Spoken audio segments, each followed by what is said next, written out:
Good evening, ladies and gentlemen. Welcome to tonight's debate. My name is Asha Brody and I'm the chairman, and Evan Menezes is the timekeeper. The adjudicator is Miss Vera. The topic of tonight's debate is that deplatforming has no place in Australian universities. The affirmative team seated to my right is from Nuriootpa High School. The negative team seated to my left is from Adelaide High School. The speaking time for this debate is 8 minutes. A single warning bell will sound 1 minute before the speaking time, and a double bell will sound at the speaking time.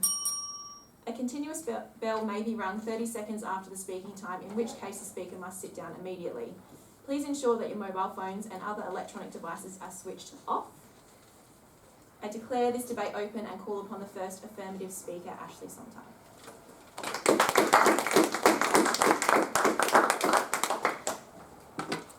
you want me to stand here for the camera? Yeah, that's good. Good evening, ladies and gentlemen, Madam Chairman. The topic for tonight's debate is that platforming has no place in Australian universities. We, the affirmative team, strongly agree with this statement. We define the topic to mean that deplatforming, the form of political or protestant activism or restraint by individuals, groups or organisations, with a goal to shut down controversial speakers or speech, including that may which contradict the perspectives of a given population or widely understood arguments, which denies them access to a venue or platform to express their opinion, has no place, meaning shall not be accommodated for, now shall be encouraged in the Australian universities, within universities of tertiary education of which were established, maintain their premise and serve under the Australian Commonwealth in Australia. Tonight I will be discussing with you the importance of upholding our democratic right to freedom of speech, and the topic of offence which can be avoided by not attending a presentation or speech that you oppose. Laurie, our second affirmative speaker, will be speaking about universities' values and the importance of debate and challenging opinions. And our third and final affirmative speaker, Alyssa, will rebut the negative team and summarise our team's argument. My first argument tonight will be about freedom of speech. The United Nations Declaration of Human Rights, Article 19 states, "Everyone has the right to freedom of opinion and expression. This right includes freedom to hold opinions without interference and to seek, receive and impart information and ideas through any media and regardless of frontiers." Although this article supports the deplatformers themselves, them also holding the right to express their ideas and opinions, the actions of deplatformers are suppressive. Deplatformers shut down persons' platforms to communicate their ideas and removes the right to free speech. These actions breaching Article 19 of the Declaration of Human Rights, as deplatformers neglect the right to freedom of opinion and expression from people, which is one of humans' fundamental rights. Deplatforming actions breaching the Human Rights Declaration. Although the Declaration of Human Rights is not legally binding, Australia has signed the Declaration and promised to commit and abide by it. The Vice-Chancellor Duncan Maskell of the University of Melbourne states, "Freedom of speech is a fundamental principle of our university. It has and always will be exemplifying the importance free speech holds in an atmosphere of learning, with the expression of different ideas and opinions, developing students' learning and creating more open-minded individuals." Although Australian legislation doesn't explicitly have a law protecting freedom of speech, the majority of the High Court believe that an implied freedom of speech existed in 2 cases held in 1992, and this belief was further reaffirmed in a case held in 2013. According to the Australian Human Rights Commission. Further to this, the ACT, Australian Capital Territory Human Rights Act of 2004 states that in section 16.1, everyone has the right to hold opinions without interference, and 16.2, everyone has the right to freedom of expression. This right includes the freedom to seek, receive and impart information and ideas of all kinds, regardless of borders, whether orally, in writing or in print, by way of art or in another way chosen by him or her. Section 16 of the ACT Human Rights Act supports that people have freedom of expression regardless of borders, so even the most controversial speakers have the right to impart information and ideas of all kinds. The actions of deplatformers, however, refuse the speakers of their fundamental human rights. Our democratic right to freedom of speech is instrumental to impart and express different opinions, especially in environments manufactured for learning such as universities. People have the right to express their opinions and perspectives on matters, and sometimes it is the most controversial knowledge that develops and teaches people the most. These matters express that deplatformers has no right in Australian universities. My second argument for tonight is upon the topic of offence. Offence is defined as an annoyance or resentment brought about by a perceived insult to or disregard for oneself, according to Oxford. However, while this definition may be true, personal perspectives of offence differ between individuals, as what one may consider offence is their own interpretation, and in some circumstances, offence can be taken out of the context in which the topic may be discussed. As part of the Australian University's values, as our second affirmative speaker, Laurie will discuss in further depth, these institutions challenge ideas and perspectives to form more open-minded, intellectually and socially aware individuals for life both within and after university. Universities accommodate for possibly controversial events as it challenges one's beliefs to look further into various perspectives and decreases the risk of the development of groupthink. Groupthink is the psychological term used to define when a population of the same belief maintain and discuss only their mutual beliefs, in which develops a further extremity of beliefs and values towards this topic, and the individual's part of the population often fail to seek and consider alternative perspectives. This results in the formation of single-sided beliefs and perspectives, and these populations are unprepared for the various perspectives that face them outside university life. Furthermore, universities accommodate for these controversial events in order to create open-minded and world-ready individuals. However, these universities' held events are not compulsory in majority of circumstances and are tailored to those with specific interests towards these subject matters, advantaging those with these interests. By doing this, universities reduce the risk of offending individuals, which is difficult to do due to the approximate 932,000 university students in Australia as of 2011, according to ESA research.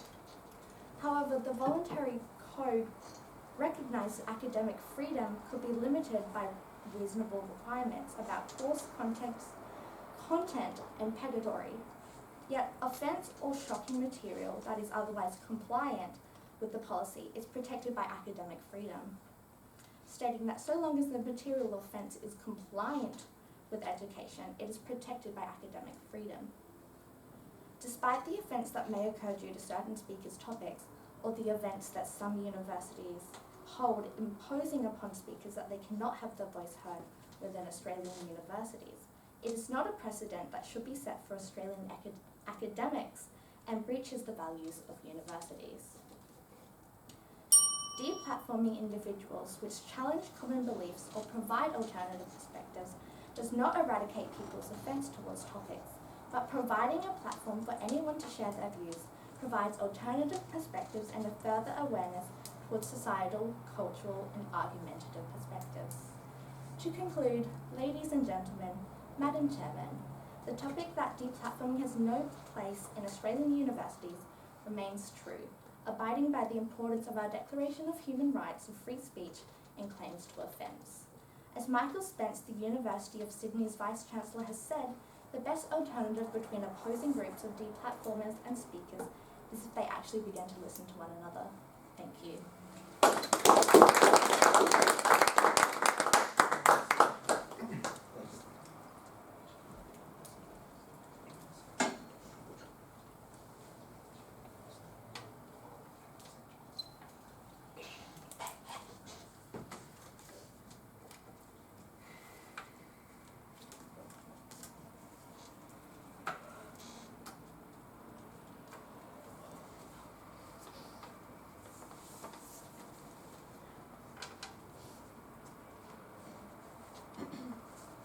I call upon the first negative speaker, Mitchell Miller.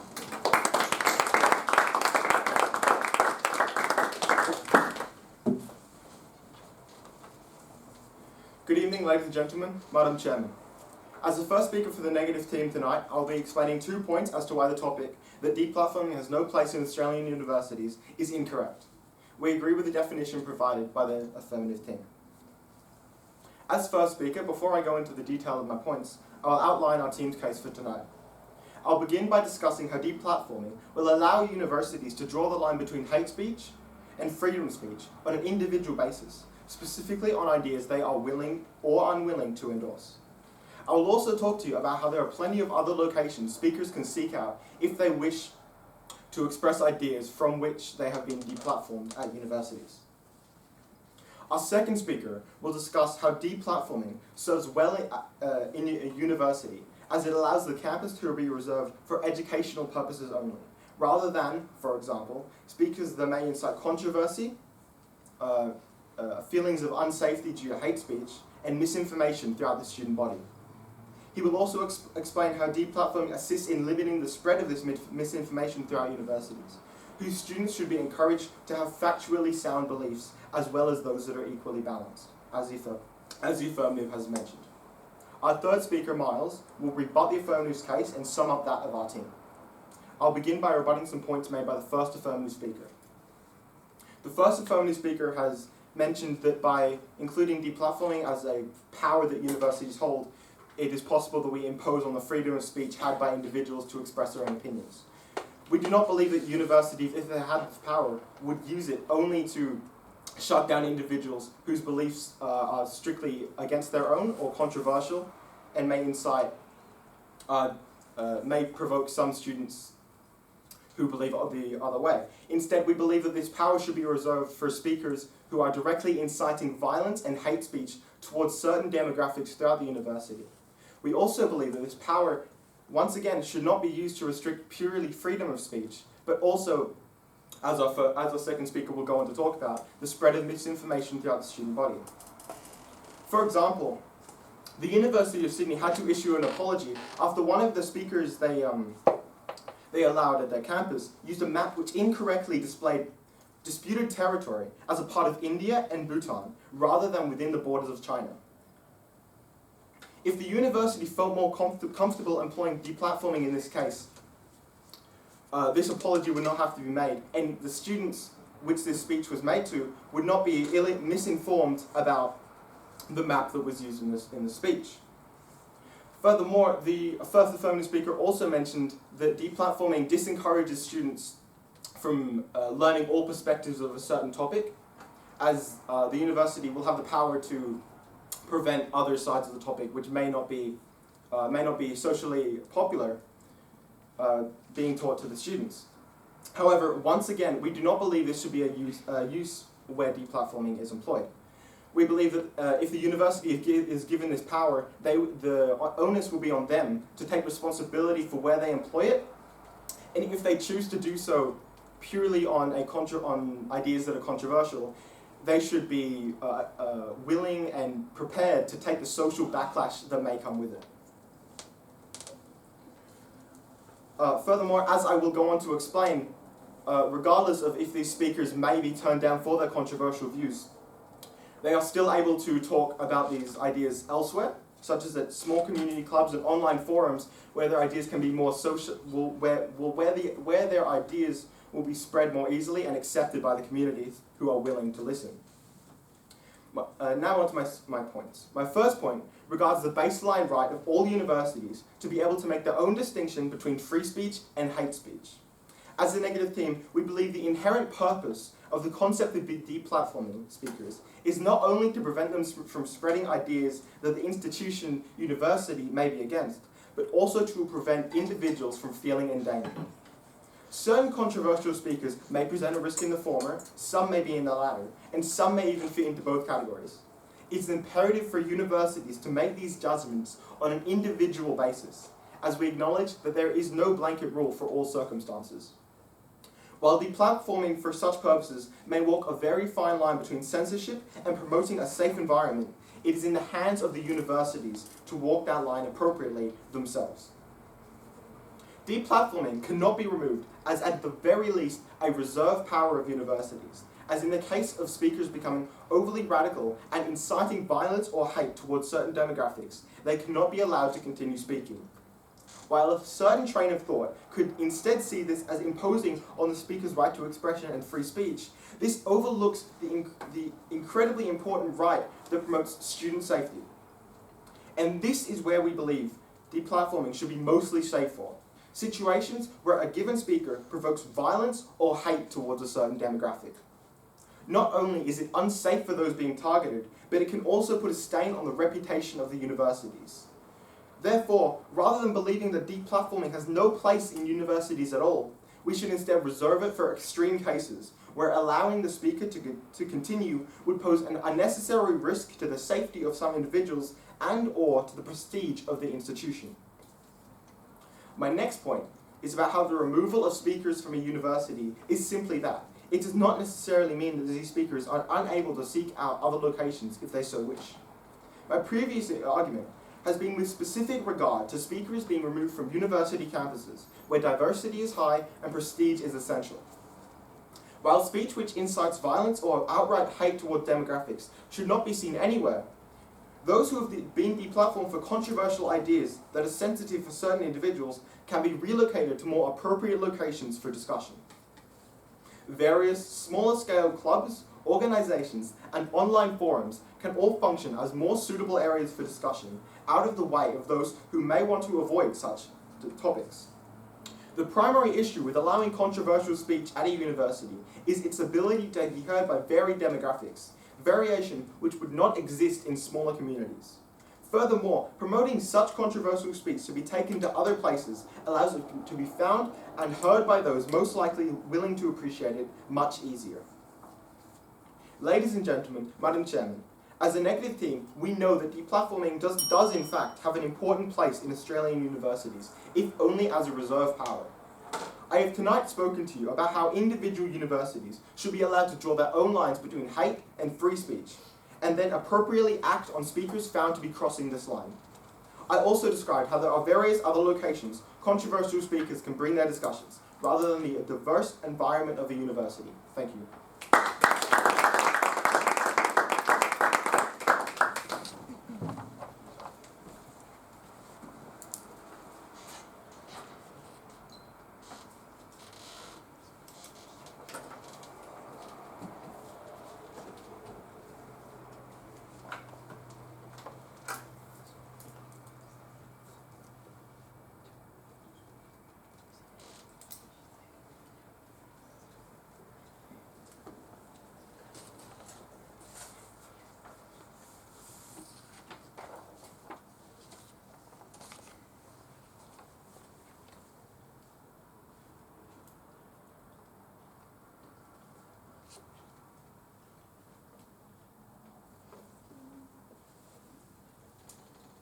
I call upon the second affirmative speaker, Laurie Kelsey Evans.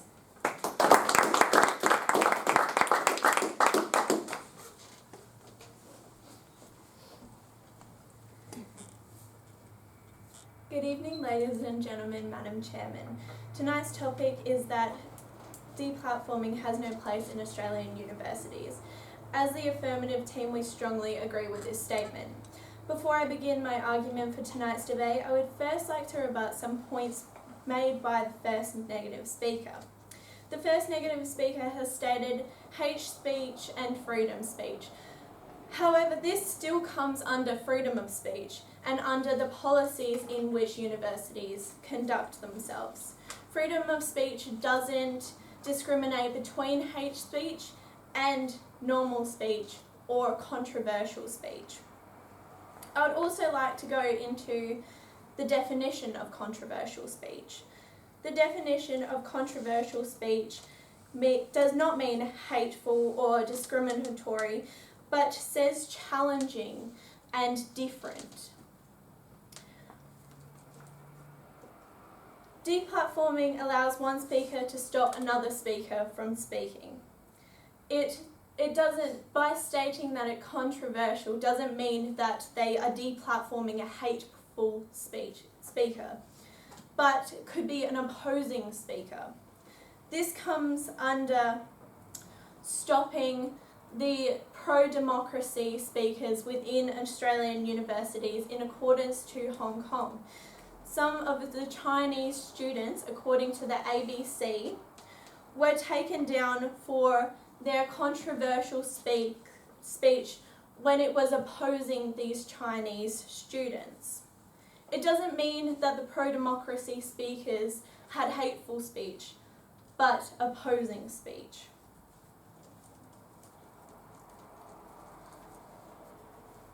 I would also like to state that with our definition, which was given, it did clearly outline the controversial speech. And it shouldn't be in one person's hand to stop another person from speaking. It shouldn't be up to the universities, but it should be up to the awareness of the person that is speaking on behalf of what they are saying, and become aware that offence may be taken. They also stated, the first negative speaker also stated that they should go elsewhere if they wish to state what they are saying. However, we are talking about within Australian universities, and perhaps they don't have another place to go for their controversial speaking. And so they should be allowed to, under our democratic country and with these government-run facilities, to say what they wish to say. And if it is taken by offence, it is not compulsory, like our first affirmative speaker stated.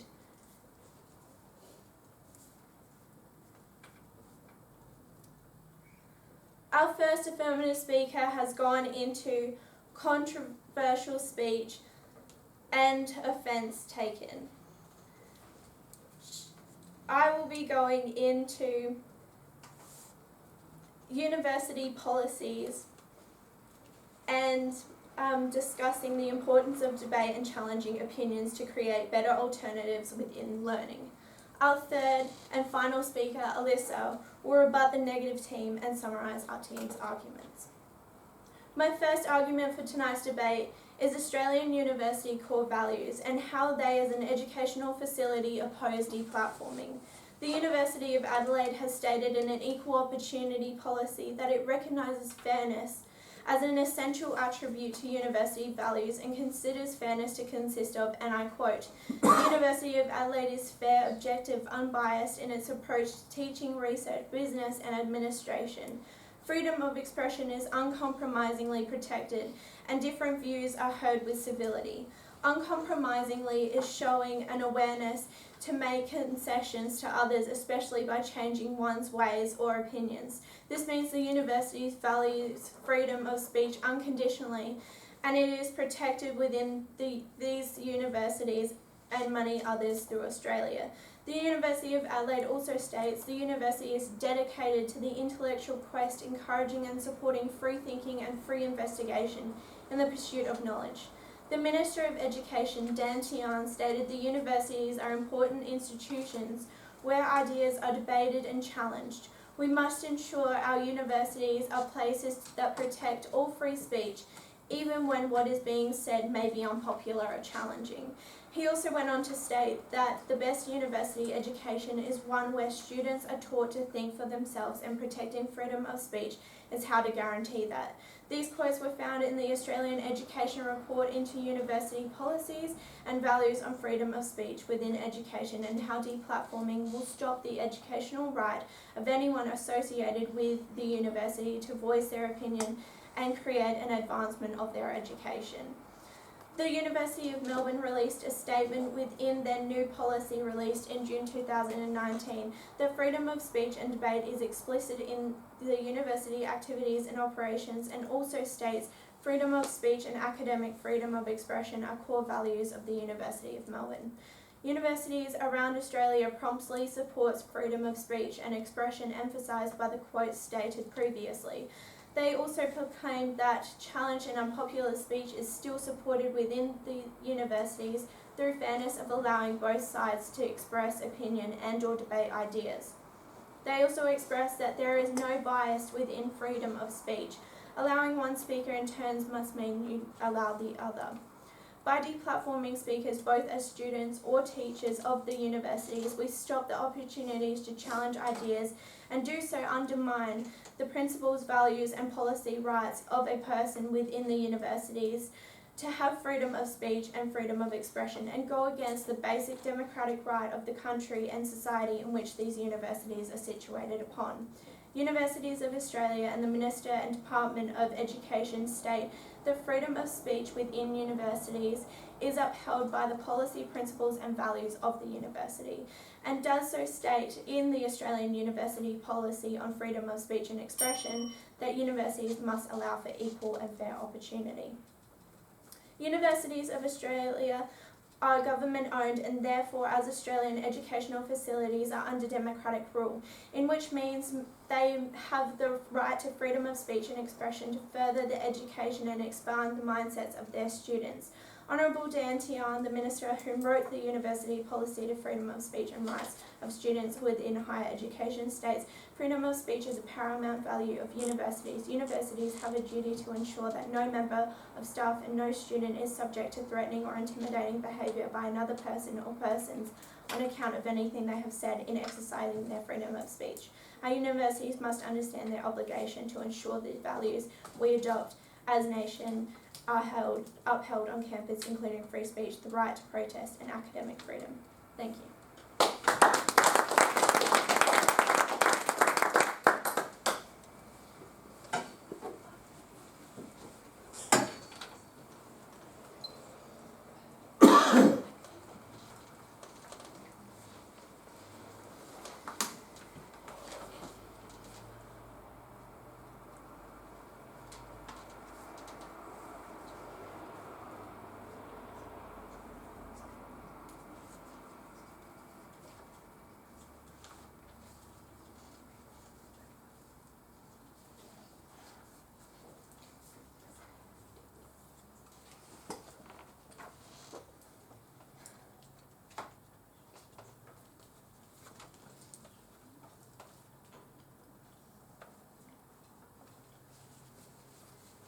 I call upon the second negative speaker, Jagreet Malcolm.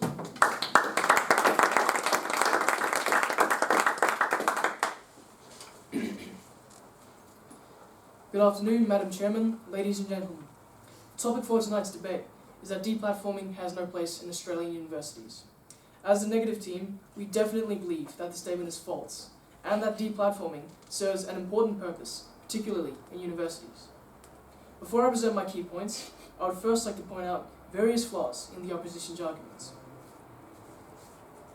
The first affirmative speaker has said that deplatforming shuts down free speech and restricts free speech. But this is simply just not the case. Take, for example, the very recent freedom of speech policy released by the University of Melbourne, which disallows speech that will jeopardise the physical safety of individuals. Seems reasonable, don't you think? What's more, the idea that deplatforming will somehow censor or disavow one's freedom of speech is a falsity. A federal government commissioned review on the freedom of speech within universities, conducted by none other than Dan Tehan, the Minister of Education himself, as the opposition has stated and referred to multiple times, found no evidence of a free speech crisis in any university whereupon deplatforming is allowed. What's more, banning deplatforming will provide a basis for hate speech and misinformation to propagate and flourish even more amongst educational institutes. And ladies and gentlemen, is this really what we want for a place of education? The second affirmative speaker had tried to rebut our first affirmative speaker, Mitchell, by saying that hate speech comes under freedom of speech, and that controversial simply means a different perspective. However, sometimes a different perspective can be hateful and incite violence, which is directly against the University of Melbourne's policy against jeopardising the safety of individuals. And this is obviously to the detriment of the university itself. The second affirmative speaker also discussed that freedom of speech is unconditional and everybody should have a right to free speech and should have a fair and equal opportunity.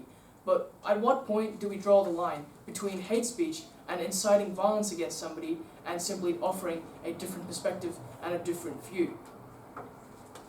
As I stated earlier, freedom of speech is only freedom of speech until it endangers those who are being addressed and endangering those that are being addressed. And by having deplatforming, we are allowing a safeguard to protect the physical safety of those within the universities, which is why deplatforming should remain an integral part of universities. Our first speaker talked about how allowing the universities to be able to control who is able to promote their ideas and philosophies within the campus allows the institution to regulate and filter out things such as hate speech. He also discussed that allowing universities to deplatform certain speakers who they do not endorse does not significantly detriment such speakers, as there are a plethora of other avenues in which said speakers can promote their ideologies. As the second speaker of this debate, I will be discussing how deplatforming serves a good purpose within the context, especially of a university, as they are a place of education and as such should not be compelled to provide a platform for every speaker, which could detriment their prestige. My second point will be regarding how deplatforming successfully limits the spread of misinformation within a university. My first point is in regards to the fact that universities are first and foremost a place of education where students go to be educated about various subjects, and how the usage of deplatforming serves as an important deterrent to those who would disrupt such education with simply just blatant lies or hate speech or, once again, physical endangerment by inciting violence. By removing the ability for universities to deter those whose opinions or ideologies conflict with the educational principles by the university, the students also removes the university's ability to promote itself as a credible institution as a whole, and I'll touch upon this more within my second point. There are many speakers that hold extreme views towards certain topics, and in some cases promote various forms of extremism, some of which can directly endorse or encourage radical violence against certain groups of people. This can lead to dissension between the student body, between those that are targeted, and those that in some cases lean toward the speaker's inclinations. This dissension and unnecessary hatred within the university, by and large, is to the detriment of the personnel and students. What some speakers might have to say might also deeply hurt the sentiments of the student population, which could lead to students getting distracted from their purpose within the university, which is of course to learn. Universities are where understanding and education is taught, and to have speakers whose radical views can cause extreme controversy throughout the university detracts from the original purpose of this institution, which is to allow students to prosper in their studies. Not only this, but by being able to deplatform such speakers that conflict with the universities can minimize the friction that can occur with the student body, something which speakers who spout hate would only aggravate and add fire to. And by having deplatforming, it will also disallow those speakers who are specifically coming to the universities just to spread hate and not promote a balanced ideological view. Universities still require deplatforming as a way to regulate such speakers and hate speech, which is why we still believe deplatforming has a place in Australian universities. My second point is that deplatforming allows universities to effectively limit the spread of blatant misinformation that could be shared by speakers. As places of education, our universities are a cornerstone of the academic world, where highly accredited individuals pass on their teachings, many of which are backed by decades upon decades of research and information. This is why universities are highly regarded within the academic world as being centers of knowledge and critical understanding. Having speakers who disregard the basics of these philosophies and ideas and discuss their own ideas without credible backing or a sliver of factual information do not serve an educational purpose specifically within the university. One such example is those that believe in the flat earth theory and propagate these claims, whilst there are literally millions of academic individuals and scientific literature refuting and continually disproving this claim. Having such a speaker at a university would serve absolutely no academic purpose or educational merit, and these types of people should be allowed to go to locations where an educational purpose is not needed. There is a distinction between the believable and the outright disingenuous, and by removing the ability for universities and their student unions to deplatform speakers that spout disingenuous information, the university's credibility will undoubtedly suffer and diminish, even if the university explicitly claims that it does not endorse what the speaker has to say. Ladies and gentlemen, as a negative team, we wholeheartedly believe that deplatforming serves an important purpose within universities, and the removal of this system would actually cause more harm than good to those within the university. Thank you.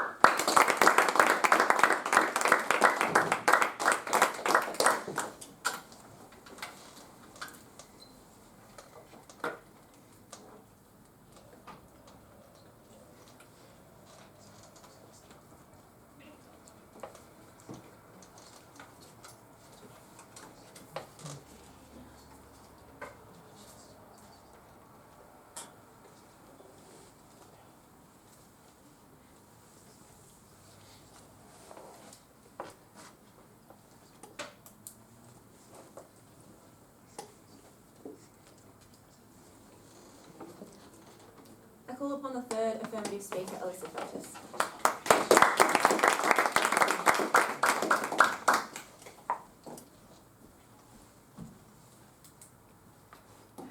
Good evening, ladies and gentlemen, Madam Chair. The topic for tonight's debate is that deplatforming has no place in Australian universities. We, the affirmative team, undoubtedly does support this statement. The first negative speaker mentioned that universities should reserve power towards hate speech, which is quite a valid argument. However, universities do not always have the power over deplatforming. It is often the student cohort that actually embark upon these deplatforming acts without the university's approval. Such is the case with Bettina Arndt, of who came to the university and wanted to speak upon her findings about the 21st century, women's role in the 21st century according to SMH, when she was met on the entry of the university and she was verbally abused. I will not repeat what was said to her as it was quite horrible, but she was verbally abused and stopped from going onto the university grounds. Another example from The Age is upon Dr. Juliet Rogers, who received hate mail from students upon her study when she released during a speech about laws regarding female gender mutilation, and she received hate mail from the students, not from those in university in power. The first speaker also said universities should not contradict the university's beliefs. However, I take a quote from the ABC. Universities must be places where academics and students are free to explore ideas without mob censorship. That some students find an idea offensive is not good enough to be silenced. Another example is from the Financial Review. Universities are meant to be open to debate. That's how we humans find truth. By contradicting the beliefs of universities, you can embark upon new knowledge and break new ground. The first negative speaker also discussed that relocation could prevent offence within university contexts. However, I take a quote from The Australian, if society is to solve complex problems, we need graduate citizens who won't tailor their thinking to audience sensitivities. This also goes in line with what our first affirmative speaker, Ashley, said with the voluntary code proposed by Dante Han. The voluntary code recognises academic freedom could be limited by requirements about course content and pedagogy. Yet as long as this course content complies, the offence is not good enough grounds to prevent a speaker and therefore deplatform them. By moving the forums, there is actually often a lack in security and could be concerns for the speaker themselves, as university security is important in the protection for all parties when having a speech. This can often result in endangerment without the security, and security out of pocket for individuals is quite expensive. They also mentioned the protecting misinformation and keeping misinformation out of universities. But this does not necessarily mean that all speeches make misinformation. However, universities embark upon a lot of new knowledge. I take a quote from The Age that says, a university is a place for research, dialogue and careful analysis that promotes questions and offer insights. This is to make sure that universities are always at the forefront of new knowledge. The second speaker claimed that Dante Han said there isn't a free speech crisis when rebutting our affirmative speaker. However, we never mentioned that there was a free speech crisis, and therefore our argument has been taken out of context. We never mentioned there was a free speech crisis. We merely mentioned that free speech is a fundamental human right that we all have, and we all have the opportunity to express our opinions freely. Through the questions, is this what we really want and seems reasonable, don't you think? This is an emotional appeal.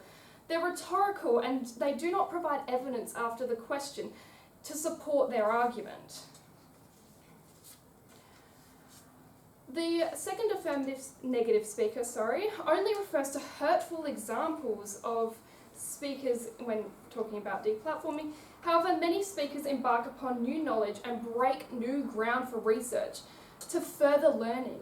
Hate speech is not often the primary basis of speeches of the people that come to universities. This embarking upon new ground can be supported by the quote, "A university, a bastion of thought-provoking ideas and rigorous inquiry," said by Bettina Arndt. The second negative speaker also did not provide evidence or examples upon the misinformation that presented on unis through their speeches and presentations. This therefore makes it difficult to understand whether the prevalence of this issue of misinformation on universities is actually as prevalent as the negative team make it appear to be. This is obviously due to the lack of evidence, and therefore the prevalence of deplatforming these speakers who present misinformation is unclear. Our first speaker, Ashley, has discussed the fundamental human right of free speech, as published within the United Nations Declaration of Human Rights. Whilst deplatformers themselves have the right to their own opinions and perspectives freely, their methods to suppressing of others impede upon the rights these individuals have to free speech. Ashley then delves into the topic of offence, stating that people's consideration of offence is a personal interpretation and in some circumstances can be taken out of context. This can make it difficult for universities to tailor events to each of the thousands of students they teach, hence the voluntary nature of many of these discussions. Our second speaker, Laurie, has discussed the university values and their unconditional support for free speech.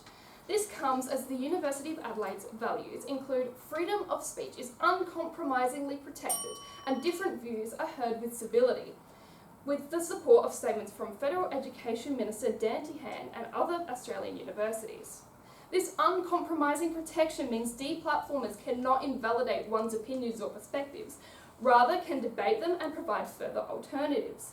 This debate is important towards forming modern solutions, as Laurie discusses in her second argument, stating there is no principle to state what opinion is more valid or more right than another. So, ladies and gentlemen, Madam Chair, we, the affirmative team, unconditionally support the statement that deplatforming has no place in Australian universities. Society today tells us to speak for what we believe in, yet deplatforming can oppress populations who want to speak and make their voice heard. As said by A. Bartlett Giamatti, a previous president of Yale University, the university is our culture's assertion that what is made by the mind has value and can convey values. Thank you.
A call from the third negative speaker, Miles Reschke.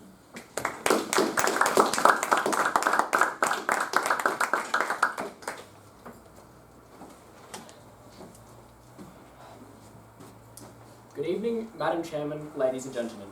Tonight, the topic for our debate is that deplatforming has no place in Australian universities, and as the negative team, we hope to have thoroughly convinced you why we undeniably disagree with this idea. We firmly believe that as a democratic, civilised society, our universities should be given the opportunity to disinvite, ban or deplatform controversial speakers, and that the basis for such deplatforming should lie solely with individual universities and the students and staff who frequent those universities. As a place of education and diversity, deplatforming can play an important part in ensuring that university campuses remain safe, inclusive, and focused on promoting positive and productive debate that contributes to the successful progress of society. Now, I would like to firstly identify some flaws in the opposition's arguments. So, the first affirmative has claimed that deplatforming goes against freedom of speech. However, they also said that freedom of speech is a fundamental human right, and we do recognise this. However, it is also vital to note that the right to live one's life free from discrimination is also a universal human right, and that is the key purpose of deplatforming. One right cannot trump another, and according to the Universal Human Rights, and so or Universal Declaration of Human Rights, and so these two rights must kind of cooperate side by side. So what does that actually mean? Well, when free speech crosses the line into hate speech, which deliberately vilifies people on no substantial basis, there's no actual facts to back up their vilification, their prejudice, their bias, we believe it should not be supported. When certain speakers, such as, for example, Senator Fraser Anning, in his maiden speech to Parliament, he claimed Australia needed a final solution, effectively suggesting a white ethno-state. Or Milo Yiannopoulos, who said some disgusting comments about the Islamic religion after the Christchurch mosque shooting, effectively, deliberately attacking the victims. We believe that such views are not positive and not productive views, and which do not lead to constructive debate surrounding issues such as immigration or religion.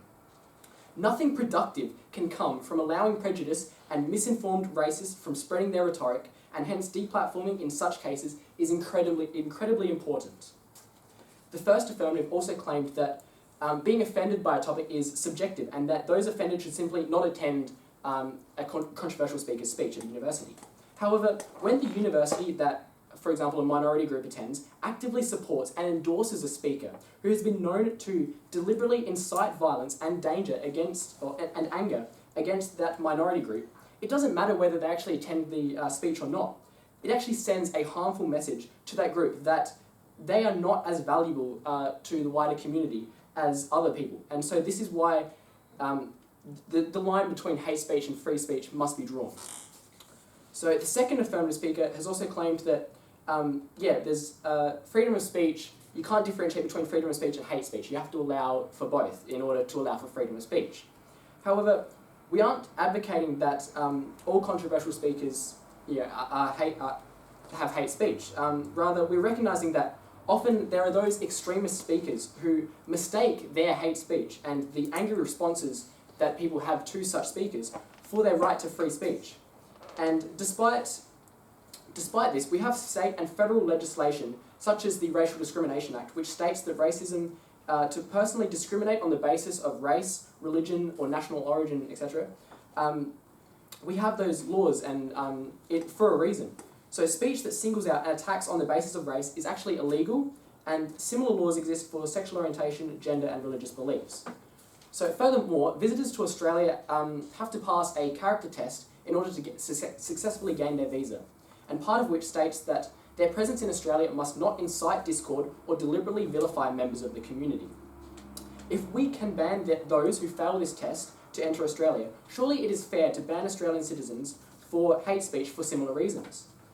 We must allow universities and student unions to draw their own line between what is hate speech and what is free speech. That's the only democratic way that we can ensure that that we do this fairly.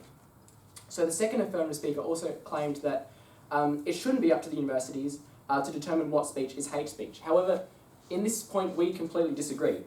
Not only are individual universities able to make a more informed and localised and a all-around better decision based on their specific cases on whether they should disinvite a speaker or not, but also that the democratically elected student union, who are often the people who deplatform or advocate to disinvite speakers in the first place, should have a say in it, as this emulates the rule of law in the democratic process. Furthermore, if universities do, for example, cross the line, if they are deemed to have gone too far in disinviting someone, then they can be held responsible by the public and by the other students of the community. And that's the wonderful thing about the rule of law and about a democratic process, is that it is reflective of the students who are attending the university. They can have their say in who they want to support, who their university wants to support. So a major point of contention tonight has been that the affirmatives team has argued that it is important to facilitate discussion between those of differing viewpoints, especially from those with controversial views. However, unfortunately, the world is a lot less black and white than this, and it would be naive at best and outright dangerous and counterproductive at worst to assume that all extreme or controversial opinions or viewpoints are valid in our current democratic society. The notion that it is necessary for universities to facilitate speakers with opposing and sometimes extreme views on particular issues in order to reach an agreeable consensus between the two extremes can ignore the fact that in some cases, not everyone's opinion can be considered equally valid, and that sometimes one extreme may be wholly true, wholly and objectively true. This is a clear example of the balance fallacy. So by giving the same merit or comparable value to both extremes on an argument, this can place a potential overemphasis on a minority or unsupported view to the detriment of a well-supported view, to give the impression that neither is favoured, despite one view having far more substantial or credible evidence, social recognition or public support than the other. By forcing universities to give equal exposure to all speakers for the sake of fairness, this could clearly lead to unproductive and potentially dangerous outcomes in situations where the clear evidence behind certain views warrants no opposition or attempts to refute them.